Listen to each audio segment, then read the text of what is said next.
تو پھر سن کر جائیں۔ آپ کے سامنے کوئی بھی مصطفیٰ کی ذات پر اعتراض کرے، مصطفیٰ علیہ الصلوۃ والسلام کے صحابہ پر، مصطفیٰ کی آل پر، آپ نے ہمیشہ ایک بات اس کو ضرور کہہ دینی ہے کہ جناب میرا اتنا علم نہیں ہے، میرا اتنا علم نہیں ہے کہ میں ان اختلافات میں پڑھوں۔ اگر تمہیں ضرورت ہے تو کسی عالم دین سے جا کر بات کر، کیونکہ میرا ایمان یہ کہتا ہے کہ مصطفیٰ کی ذات پر اعتراض کرنا ایک مسلمان کا کام نہیں ہے۔ ایک مسلمان اپنے نبی کی ذات پر نہ اعتراض کر سکتا ہے اور نہ اعتراض کر سکتا ہے، نہ اعتراض، میری بات سمجھ آ رہی نہیں آ رہی؟ نہ اپنے آقا کی ذات پر اعتراض سنے اور نہ کسی کو کرنے دے۔ بات سمجھ آئی نہیں آئی کہ نہیں آ رہی؟ آپ پھر سوچ میں پڑ گئے کہ یہ کیسے ممکن ہوگا۔ بس میں ایک بات کرتا ہوں کہ کیا تمہارے لیے نبی کی ذات ہی بچی ہے اعتراض کرنے کے لیے؟ فرانس کے صدر نے جو کہا نا کہ تم ان کے نبی کے خاکے بنا دو، میں بھی اس کی تعزیت نہیں کروں گا، میں بھی تم کو پکڑ دکڑ نہیں کروں گا، تو آج مسلمان کا ایمان کہاں پہ کھڑا ہے؟ آج میں اور آپ کس جگہ پہ کھڑے؟ کبھی سوچا آپ نے؟ اگر حشر کے دن رب نے پوچھ لیا تو کیا جواب دیں؟ ہم نے غیروں کو کیا رونا ہے، وہ تو ہیں ہی غیر، ہمیں تو اپنے سے بڑے شکوے ہیں، ہمیں تو مسلمانوں سے بڑے شکوے ہیں، ہمیں تو اسلام کو ماننے والوں سے بڑی شکایتیں ہیں۔ سنت مصطفیٰ کا پاس تو آج ایک مسلمان بھی نہیں رکھتا۔ ہر روز اپنی داڑیاں منڈوا کر گندی نالوں میں ہم بہا دیتے ہیں۔ کبھی ہم نے اس چیز کو بھی سوچا؟ ہم تو سرکار کا کوئی میلاد منانے لگے نا تو ہم تو اس کو بھی بدعت کا فتویٰ لگا کر مشرک بنا دیتے ہیں، یعنی سرکار کا ذکر بھی کوئی محبت سے اب نہ کر سکے۔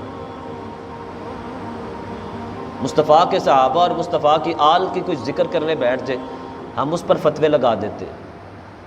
ہم نے تو اپنے مسلمانوں کو مشرک بنا دیا ہے، ہم نے غیروں کو رونا ہے۔ اپنے ضمیروں میں دیکھا کریں، اپنے اندر جھانکا کرے کہ آج میں اور آپ کہاں پہ کھڑے ہیں۔ ذرا دیکھیں آج ہماری مسجدوں کا حال کیا ہے۔ جب ناموس رسالت کے لیے دھرنے ہوئے تھے نا، اس وقت لوگوں نے کہا ہمارے کاروبار بند ہو رہے ہیں۔ اسکولوں والے کہتے ہیں جناب ہمارے اسکول بند ہو رہے ہیں، یہاں سے بچوں نے گزرنا ہوتا ہے، ماں باپ بھی چلکتے تھے، چیختے تھے، اور آگے سے علماء کہتے تھے کچھ تو شرم کرو، مصطفیٰ کی ناموس کے لیے بیٹھے ہوئے۔ اور رب بڑی غیرت والا ہے۔ حضور علیہ الصلوۃ والسلام نے فرمایا سب سے بڑا غیرت مند اللہ ہے، اور رب ہمیشہ غیرت اپنے محبوب کی ناموس پر کھاتا ہے۔ لوگوں نے کہا بزنس بند ہو رہے ہیں، کاروبار بند ہو رہے ہیں، اسکول بند ہو رہے ہیں، یہاں سے دھرنا اٹھائیں، اٹھ جائیں یہاں سے۔ اللہ نے ایسی مار ماری ہے کہ پوری دنیا کے اندر کاروبار بند کروا کے رکھ دیے۔ ایسی مار ماری ہے اسکول والوں کے کہ پورا سال ہو گیا اسکول بند پڑے ہوئے۔ آج والدین روتے ہیں جناب اسکول نہیں کھل رہے۔ میں کہتا ہوں اسکول، میرا بھی اسکول ہے، میں کہتا ہوں اسکول، اور اگر اپنے آپ کو پھر سے بحال کرنا چاہتے ہو تو پھر سب سے پہلے اللہ سے معافی مانگو جو تم نے مصطفیٰ کی ناموس پر بولا۔ تمہیں اگر مصطفیٰ کی ذات کا خیال نہیں آیا تھا تو پھر رب کو تمہارا بھی خیال نہیں ہے۔ رب نے کائنات محبوب کی وجہ سے بنائی ہے، اگر تم لوگ اپنے محبوب کے نہیں بنتے تو پھر اس کو تمہاری نہ نمازوں کی ضرورت ہے نہ روزوں کی ضرورت ہے، اسے تو ضرورت صرف یہ ہے کہ تم میرے مصطفیٰ کے ترانے کتنے گاتے ہو، وہ بس یہ دیکھتا ہے۔ تو خدا را مصطفیٰ کے وفادار بنے، ابھی بھی وقت ہے آپ لوگوں کے پاس، نہیں تو دن بہ دن مسلمان پستی کی طرف جائے گا، نقصان کی طرف جائے گا۔ ہر روز کاروبار میں نقصان، ہر روز نقصان، اور اب یہ جو بارشیں ہوئی ہیں ان کی وجہ سے کتنا نقصان ہو رہا ہے یہ بھی آپ کے سامنے۔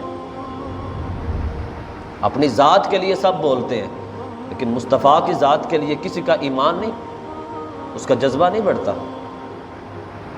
تو ہم نے، وہ کہتے ہیں نا کہ ہماری تو کشتی وہاں ڈوبی جہاں پانی کم تھا، وہ شعر کا پہلا مصرع میرے ذہن میں نہیں ہے، شعر و شاعری میں بہت کم پڑھتا ہوں۔ تو بات صرف یہ ہے کہ وہ تو خاکے بنائیں لیکن مسلمان کا خون پھر بھی نہ کھولے۔ مسجد میں یا اللہ اور یا رسول اللہ لکھا ہو تو ایک بدبخت آ کر شروع سے یا کو مٹا دیتا ہے، جی یہ شرک ہو رہا ہے۔ نماز میں ایھا النبی پڑھ لو، لیکن مسجد میں یا رسول اللہ تم پڑھو تو گناہ ہو جاتا ہے۔ بڑی چیزیں غور کرنے والی ہیں، بہت چیزیں سامنے رکھنے والی ہیں، لیکن میں بس یہ بات کہہ کے اپنا بیان بند کرنے لگا ہوں کہ اگر فرانسیوں نے مصطفیٰ کے خاکے بنا دیے نا، تو پھر کل قیامت کے دن صحابی رسول نے کہا تھا مرتے وقت، سانس نکل رہی تھی اور صحابی سے کہا میرا پیغام سارے مسلمانوں کو دے دینا، اگر تم میں سے کوئی ایک بھی زندہ ہوا اور کوئی بھی دشمن مصطفیٰ کی ذات تک پہنچ گیا، فرمایا حشر کے دن اللہ تعالیٰ تیرا کوئی بھی عذر قبول نہیں کرے گا۔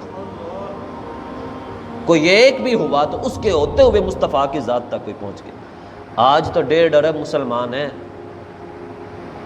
لیکن کافر بھی جانتا ہے کہ اب ان کے اندر وہ ایمان نہیں رہا کہ ہم سے لڑ سکے۔